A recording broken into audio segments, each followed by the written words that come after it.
Hi, this is Majinoni, and here's my review for New Avengers Heroic Age number 1 and New Mutants number 11.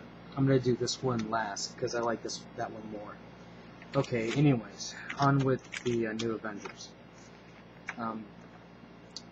This is basically your starting over issue that for people who haven't been reading, so that way they can get caught up to speed.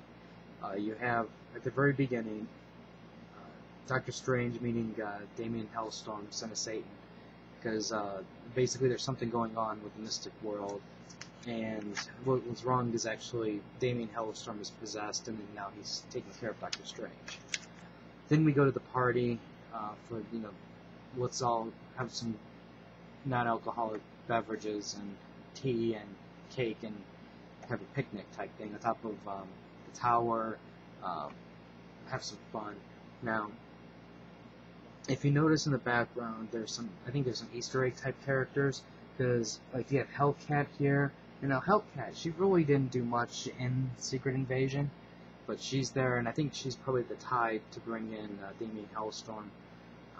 Also, you have some people here, but you have some Fantastic Four people. You got the Asgardians, and looks like Speedball might be here, but I'm not quite sure who that is.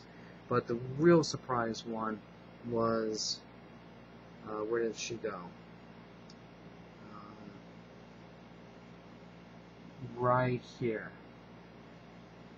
If you look closely, you have Spider-Woman, and she's talking to a guy in green, and he's got a goatee and a hairstyle that's very similar to Green Arrow. Now, I know who it is. He's an Asgardian, but let me at least live out my fantasy that that's Green Arrow. Okay? Anyways, you got Steve Rogers going up to Luke Cage going, hey, let's form your own Avengers team. And Luke Cage is like, hell no, I'm not going to do that. So Tony goes, look, we'll make it simple. You got $1. And he sells the Avengers mansion to Luke Cage for $1. So it looks like there's a new Avengers team coming. Now you have Doctor Strange, son of Satan going after Brother Voodoo because they want that eye amulet thingy. Don't ask me to pronounce it, but it's that eye of it starts with an A. Then you have Avengers moving into the new mansion. Danny Rad wants to buy the mansion for $50 because, obviously that's a huge percentage of a profit. Victoria Hand's there, puts a gun on the baby. Heroes don't like that, and she goes, no, I got a note here, so she gives him a note. It's basically Steve Rogers going, hey, she's going to be good for you guys, and I think she deserves a second chance, don't you? So basically he's playing on Cage because he was given a second chance because he was basically framed. I believe it was framed for a murder. They want to know about her gun. She goes, well, you guys want to kill me, and, blah, blah, blah. So we go back to the battle of the mysticism people. Brother Voodoo's losing. And now we go back to the New Avengers with Victoria. She basically officially signs on as a New Avenger. And we go over to the luncheon. Now, this is where you have your new team of Wolverine, Mockingbird, Luke Cage, Iron Fist, Jessica, Miss Marvel, Spider-Man, and you got the Thing. Thing's going to officially sign up. Now, I think what's kind of funny is they're commenting on the Thing being in the Fantastic Four and the Avengers, but then, they made the comment, well, Wolverine, he's in 2 Avenger teams and an X-Men, and they want to know how he's able to do that, and he's like, well, multitasking, that's my mutant power. So, I think it's kind of funny, at least they're poking fun at the fact that he's in 1 billion different books. Then the eye appears in Luke's hand, and Doctor Strange, son of Satan, come looking for it. Obviously they're going to take over the world with it. And at the very end here, it looks like it's kind of like a dialogue of the different characters, Hank Pym and Bruce Banner and stuff like that about the oral history of the Avengers. So I thought it's going to be kind of interesting, but I haven't read it yet. Okay, now on to New Mutants. Basically, Cyclops is rallying the troops, and you have Rogue going into Hope. Hope's, whining because she's crying. She was like, you know what? Cables would say, we're going to cry after we win, so she pulls the gun and she's ready to battle. You have random group of mutants. You have like Avalanche, Boom Boom, Sunspot, and Husk fighting Nimrod.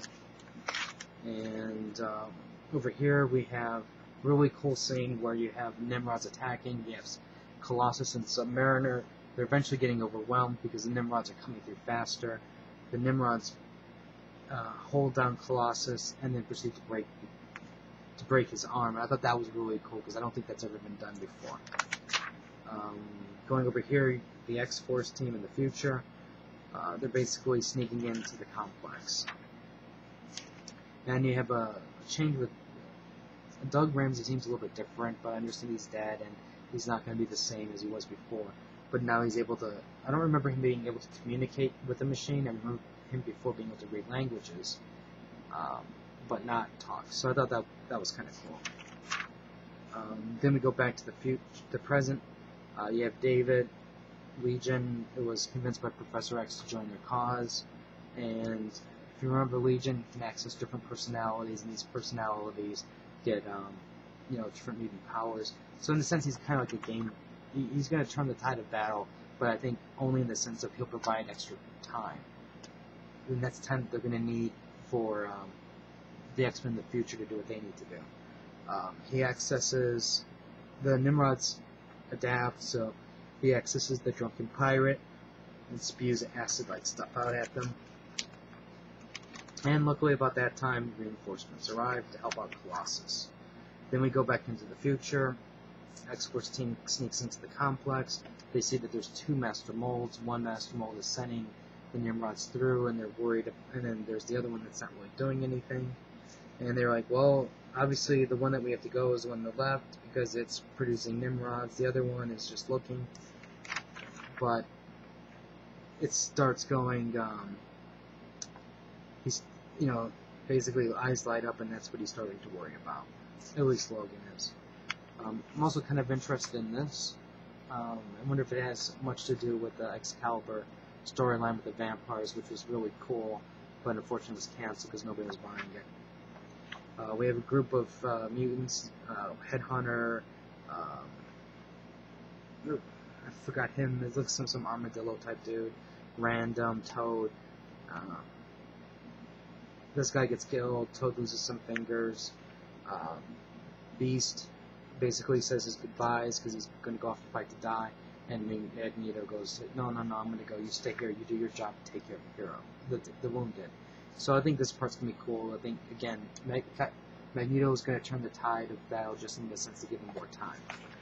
Now, in a quick rundown, I would like the art in this. I thought the storyline was going to be potential. It's a great jumping on part, so I liked it. This, I'm really getting sick and tired of the fact that I read so many pages and I gotta stop. And I have to wait till next week, read so many pages and stop.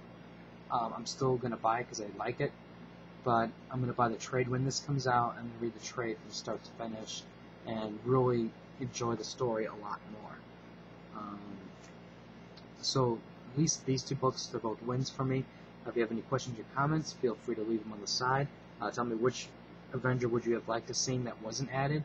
I think Jessica Drew, even though I hate the character, I like the dynamic she has in the sense that she is on a weird sense of redemption to find her place in society because she was the Skrull Queen.